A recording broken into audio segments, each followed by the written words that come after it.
Ricky Baker. Aquí soltamos ticket y después estamos freaky, yeah. La bebé se pone piqui, pero es bien cool para perrear, yeah. Ya se ve, ahora me enfoco en usted. Sabes cómo quiero verte, mami, cómo me quieres ver. Soltémonos más, bebé. A really great nap, feeling much more energized than when we first landed, and we're going to be heading over to our very first session here in Florida. I just want to thank you guys for continuing to support the videos, showing an unbelievable ability to support me even when, you know, we don't play well or we aren't running good. So I hope to see you guys very soon. I'm gonna get the hell out of here. We got to get over to the but make sure to like, comment, and subscribe. Share the video with your friend if you haven't already, and that's about all. Let's see what we can find ourselves, what shenanigans we'll be playing today, and just like that, we're off. Well, you guys may be wondering, KIRAN, why are you blanking out certain parts of the video? I'll talk about it at the very end of the vlog, but you're gonna have to live with that. Anyways, first hand here at this undisclosed location, we look down at pocket kings. Gonna go ahead and raise here to $25. Middle position, small blind, and the big blind all make the call. Again, we're playing 2-5. Those are the stakes we're playing. Going 5x pre-flop, and we've already got 3 callers. The flop comes ace, jack, 5, 2 hearts out there. I decide to check this through considering I don't have a heart, and there's an overpair to my kings, as there just always tends to be in these spots. Luckily, the action checks through. The turn comes the 8 of hearts, so that does bring the front door flush draw, but there are a couple of outstanding hands that I think that I can still get a little bit of value from. When the action checks over to me, I decide to bet here for equity denial as well as value. $35 is the price of poker. My opponent decides to make the call from the middle position. Everyone else folds and we're off to a river. I'm pretty confident in my hand going to the river, just hoping to fade any really random Broadway cards, and more importantly, definitely a heart. And the river ends up coming a 6 of diamonds. It'd be a little too thin to go for value here. Very few hands I think can call here when we get to this river. If I was to go for thin value, I think I'd be targeting hands like Queen Jack or Jack 10 with 1 heart. And with that is the case, I'm going to go ahead and not define his range to just 1 or 2 combinations. So I decide to just check it over to him and play this as a bluff clatcher. And my opponent decides to quickly check it back. And we show our pocket kings, and it is good. If that is any sign for how this session is going to go, hopefully we're just getting value every time. In this next hand, this is just kind of how the entire session ends up going. This is the limping fiasco, the limp call fiasco, and I'm just going to take advantage of that, especially in position and with premium holdings. A villain under the gun decides to limp here. The hero's on the button. I look down at ace 10 of diamonds. I'm going to go ahead and make it $35. Yes, this is 7x, but people are just going to be calling as wide as humanly possible. When it gets back over to the under the gun player, he decides to make the call, and we're off to a flop. The flop comes 6, 8, 9, rainbow. There is a diamond out there. When it checks over to me, I don't mind playing this as a check back, so I go ahead and do that, and we're off to a turn card, which we're going to hope for a really nice one, which it does. As you guys can see out of the corner of your screen, the 7 of clubs peels off. Now we have a hand for value, and we've got to go for that. When it checks over to me, I decide to bet $30 for value, and my opponent pretty quickly decides to make the call, putting him on the lower side of the straight or some 2 pairs. We're going off to a river hoping for a pretty bricky card, which comes an interesting card as it's the 7 of hearts. It does peel off a board pairing card, but not a ton to be afraid of. This can improve some of his holdings to trips or open-ender that just runner trips. All that being said, I decide to bet $90, and my opponent pretty quickly decides to make the call. And here we are in another spot showing a pretty hand. My opponent tables Queen 7 of diamonds, so he was behind the entire way it seems like, and it feels good to get a beautiful run out and maximum value against a pretty marginal holding. Didn't have him on that exact holding pre-flop, but again, poker in Florida is just a little different, and that's going to take a little bit for me to get used to that. Don't say I didn't warn you. Under the gun +1, the small blind, the button all decide to limp when we look down at ace queen offsuit. There's just no way that I'm going to be allowing this to continue. I decide to raise it to $45. In hindsight, a little small considering I went to 30 or 35 last hand with only 1 limper, but it is what it is, and that is the decision I decided to make.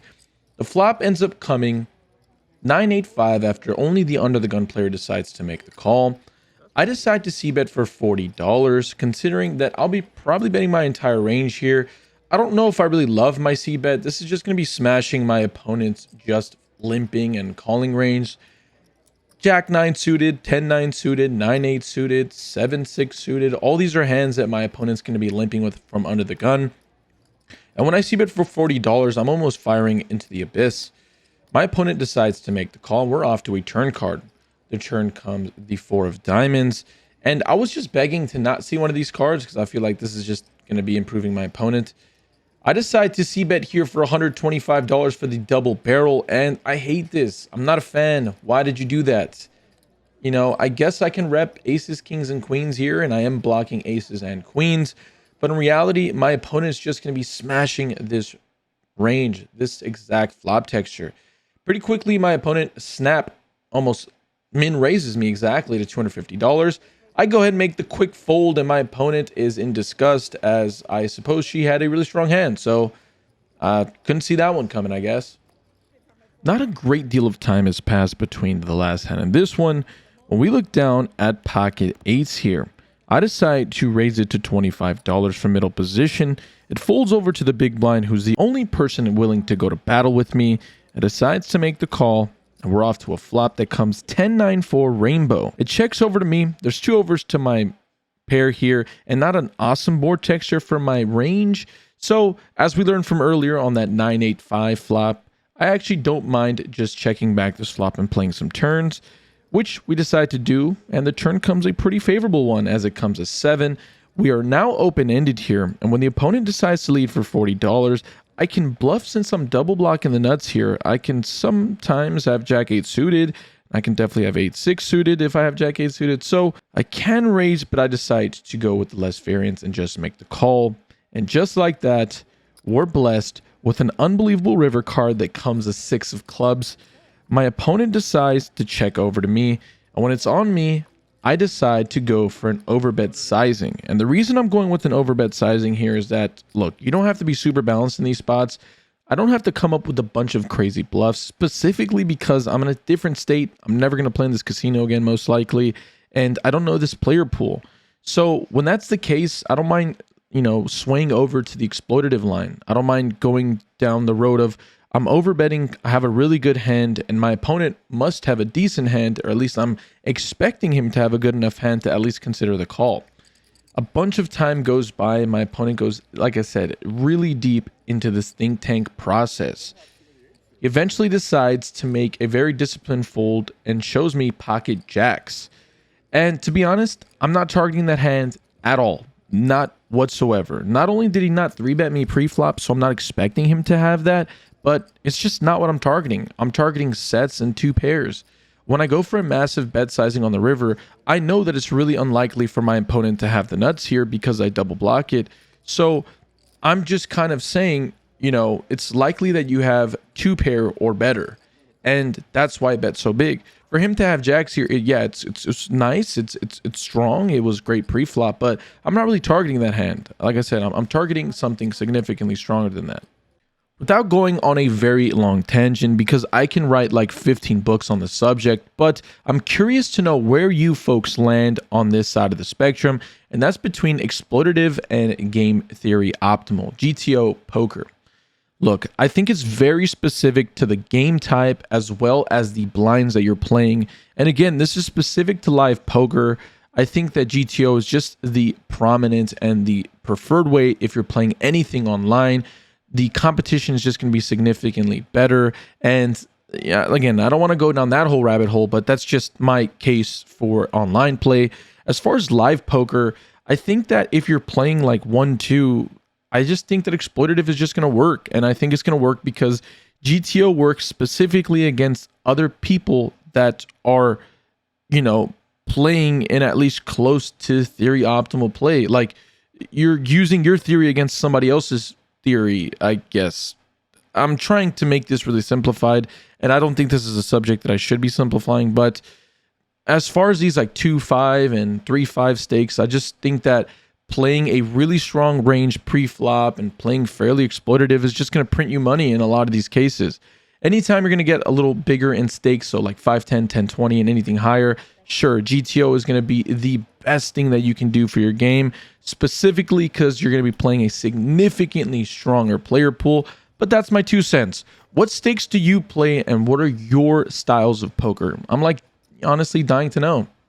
Diving right into this next hand, this is kind of where straying away from the optimal side of poker can get a little interesting. So follow along as we break down this pretty interesting hand. I look down at pocket queens here. Early position decides to limp, late position decides to limp as well, and I'm in the small blind, and I've got to make it $45 to go. Early position decides to make the call. We're going to be out of position for the entirety of this hand, and no one else makes the call, and we're off to a flop heads up. The flop comes 8-6-4 rainbow. This is a very, very favorable flop for our hand. I'm going to go ahead and c-bet here for $60, and my opponent decides to make the call. I'm going 2/3 on this flop here. Again, just going to be looking to get value from some random pairs, as well as some kind of egregiously wide calls that I think that my opponent, who we saw with the Queen 7 suited, this is the same person. So, I mean, he can have any 2 suited cards, I think, in his range. And when we're off to a turn card, which comes the Ace of Diamonds, that does bring a backdoor flush draw as well as an overcard to my pair. I decide to bet here once again for equity denial as well as value from certain hands. I can get value from single pair holdings that don't include an ace, obviously. I bet $75, and my opponent pretty quickly decides to make the call. And when he does, that's a timing tell for me in the, I guess, opposite to the traditional way. He's been pretty quick when he has a fairly easy decision. It's not been like he's trying to level me into thinking that his hand is stronger than it actually is or whatever, you know. That's kind of how that usually goes. So when he decides to call instantly, I'm checking every single river here. I just think I'm beat 100% of the time. And when we get to the river, that comes a jack. I instantly check, and he pretty quickly checks back. He shows me ace 10 of hearts, and we fold the loser. Unfortunate for us there, but, you know, I'm pretty happy with the way the outcome was of that. It could have went worse, you know, but you're just going to have to live with these decisions sometimes. If you guys are enjoying the videos, I thank you guys very, very much for putting me in the position to continue to make content for you guys. I'm lucky beyond belief. And I'm going to keep saying it every single video, as cheesy as it sounds. I'm very thankful and happy to continue to make some awesome content and grow as a poker player and as a human as well. If you guys can drop a like, comment, and subscribe, that would go a really long way. And just like that, the very next shuffle, we look down at Queen 9 of hearts here from the button. Yet again, we've got some limpy McSkimpies up in the front of the line. I decide to isolate to $30 against these 2 players. It folds over to the middle position limper, who decides to make the call, and we are off to a flop. The flop is absolute Yankee doodly doo. Doesn't really help my hand out whatsoever. So I decide to check it back and maybe do a delay c-bet if I can improve my equity whatsoever. When the turn card comes a hard draw, we now pick up some more equity. That is really good for us and really bad for my opponent. When he checks it over to me, I'm going to go ahead and make a delayed c-bet. And this is a very powerful tool in the trade. If your opponent is willing to check to you twice, I think you've got to take the bait and make a aggressive action. My opponent pretty quickly decides to make the fold. And just like that, we've claimed yet another pot. Although we're not winning the really big ones, a ton of these spots where I'm isolating these players pre-flop continue to go in our favor. Aggression is really helping us. Besides the one misstep that I think we made earlier with the ace-queen hand, I've been really satisfied with my play to this point. If it wasn't enough that this has occurred like 15 times to this point, we've got some more limping, a lot more limping, but there's a little more to learn in this hand. As the middle position limps, the hijack limps, and we look down at king-jack offsuit from the small blind. This is actually near the bottom of our limping isolating range against 2 opponents. But I'm going to go ahead and use this to my advantage. I just think my opponents are going to be on the weaker side. And that's no offense to anybody. I'm for sure going to be a weaker player at the table against certain lineups. But in this case, I'm pretty confident with my read and the dynamics of the table to this point. So I'm willing to isolate these players every time that I have the opportunity to. And it's even better when the flop bails us out as it comes king, queen, 7 with 2 spades. Considering this board texture is unbelievably dynamic, it's very, very wet and juicy, I've got to go a little bit on the larger side. I decide to bet $60, so about 2/3 pot here. Both opponents pretty quickly decide to make the fold, and yet again, another isolated pot that gets called by 2 players or 3 players or 1 player. We decide to c-bet and take it down. This time we did have some value, which is nice. Unfortunate that they got away this time, but like I said, if you start implementing these little things into your game and understanding the isolation ranges that we should be having as players, you could really print some money in these games. In the next hand, guess what happens? More limping happens. Yeah. Under the gun decides to limp here. I'm here from the cutoff, and I look down at Queen Jack offsuit. In this case, this is not at the very bottom of our isolating of an under the gun limper range. Again, considering this under the gun player is very, very loose pre-flop, and my hand is not that bad considering I am in position. The only bad thing is that the small blind, the big blind, and the early position limper all decide to make the call, and we're going 4 ways to a flop, so that means I didn't make it big enough. The flop comes 10-8 deuce with 3 spades. So not a great board texture for our hand, but we do have a flush draw. When it checks over to me, I'm the last person to act, and I decide to check the action back, and we go off to a turn which comes an ace. The ace of heart is a wonderful card because that does help my range out. When it checks over to me, I decide to bet $40, considering we now have a double gutter as well as a flush draw as well as range advantage on this board. So when I decide to c-bet, it folds all the way over to the under the gun player, who pretty quickly decides to make the fold. And just like that, we take another pot down. Aggression, position, all things that are really, really impactful in today's session. Yet again, we find ourselves against some more limpers. I mean, this is kind of like a broken record at this point. Under the gun limps, yet again, middle position limps, and I'm here on the button with Queen-8 of diamonds. Any suited Broadway hand, I'm going to be pretty happy considering, again, how loose these players have been pre-flop and how passive they've been post. I make it $35 actually, and, you know, it's just not the right sizing. I think should be going a little bit larger. I am in position, and that's the only thing I have going for me for not going massive, but nonetheless, we're going to go ahead and get called by only the under the gun player, and we're off to a flop which comes pretty favorable. It comes Queen 3-3 with 2 hearts and a diamond. We do have a backdoor flush draw as well as top pair. When it checks over to me, I decide to bet $35. Don't need to go massive here. Besides the heart draw, there's not a whole lot out there. It's pretty much just a flush draw, and even then, I don't want to be only betting large and getting called by really good draws like ace jack or ace 10 of hearts or a better queen. So by going by the smaller sizing, I think I can allow my opponent to have a little bit of a wider range. You know, all things being understood, it's already fairly wide. My opponent decides to quickly call my c-bet, and we're off to a turn card, which comes the 4 of hearts. So the flush draw does now get there. When he checks it over to me, we can't just be scared of the monsters in the closets, especially when we haven't seen the monsters all that much today. When he checks it over to me, I'm going to go ahead and bet for value once again. $70. Don't want to be going massive here. My opponent pretty quickly yet again decides to make the call. And again, considering I'm going off that timing tail I had earlier in the session, I don't think that's like a reverse tail where his hand's not as strong or whatever the case may be. So I'm going to go ahead and check back every single river. The river comes the king. I do improve my kicker here, but I snap check it back. And my opponent decides to show us 10-9 of hearts. So we're not going to be taking down the last hand of the session, but, you know, I'm pretty happy with the way I played, even though maybe the results don't show that.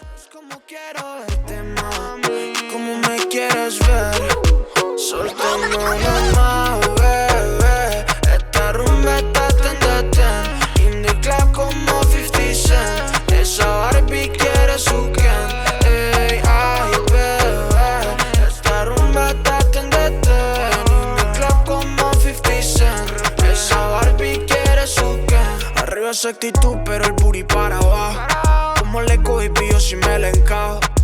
Baby, te conozco los estados. Y es que conmigo se vuelve todo. Alrighty, so getting to the meat and potatoes of why I decided not to share where I played today. And it is kind of important, and that's why I decided to come out and talk to you guys a little more personally. So the reason I decided to not share the casino was because of the little debacle they had between Ethan and the floor staff there. And I'll let Ethan go into greater detail about what happened. Obviously, that's his thing, and it's going to be great content for his vlog. They have video and everything, so I won't be using any of that. I'll leave that for them. But as for my case, why I decided not to, it's just pretty simple. Vloggers are a huge benefit to the poker community, and if you don't like my vlog, no worries in the world. I appreciate so many other people's vlogs. I enjoy watching the content myself from every other vlogger in the space, and we're kind of doing we're doing poker gods work. Like, we're making this more approachable. We're making poker fun, and for a poker room to go out of their way to harass Ethan by kicking him out and escort him out, it's just a joke. It's super lame, man. And ask any of us that poker vlog, hey, stop recording, this is private property. Guess what everyone's gonna do? They're gonna turn off their cameras, they're gonna say sorry, and they're gonna mind their own business and continue to play or walk out. There's nothing wrong with that. But to go out of your way to escort him out of the building, to make this whole thing out of it, I mean, it's just not cool, man. It just isn't. And maybe that's just my opinion, and maybe I'm super dumb for thinking that way, and I'm burning a bridge when I shouldn't. And you know what? Sometimes you gotta stand for some shit, dude. And like I said, there's nothing wrong with asking me or any other poker vlogger to not record. There just is not. It's private property. You have that right as a business. That's how it works. But if somebody's going out of their way to give you free publicity, to only do good things for your business, and not only that, continue to hold the integrity of the game by blocking out the faces of all the players, by going out of their way to make it as genuine and as private as they possibly can, and to still go out of your way to harass that person, you're just doing the wrong thing, man. That's just poor business. There's nothing wrong as a business to say, hey, we don't allow cameras here. Hey, we don't allow videography here. Hey, can you stop recording? That is their right. What isn't cool is to go out of your way to make a scene and to kind of make an example out of somebody. You're just doing wrong business practices, in my opinion. But that's just where I stand. I won't be sharing the name of the casino.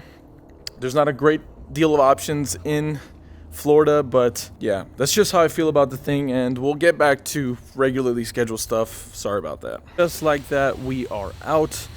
Today's session was pretty interesting. As you guys saw, it was a lot of kind of boringness, but I think pretty good fundamental poker. Went deep into the lab the last couple of weeks, at least since the last episode, and I've been really working on refining my game. I feel like a year and a half, pretty much the entire pandemic, I've just been super lackadaisical when it comes to studying. Poker was really good, and for that reason, I didn't think I needed to study, and yeah, that's just a super lame excuse to not grow as a player, and that's kind of what happened, if I'm being totally honest. Anyways, today the numbers don't reflect that, but I really, really mean it when I say I think I played fairly well. Into today's game for 1,400, out for 1,100. Didn't run good in any magical spots, really. Didn't get called down in any of our big value bets. So that's just how it goes. Made a ton of money just isolating limpers, using the proper ranges to do so, and just it was a good time, to be quite honest.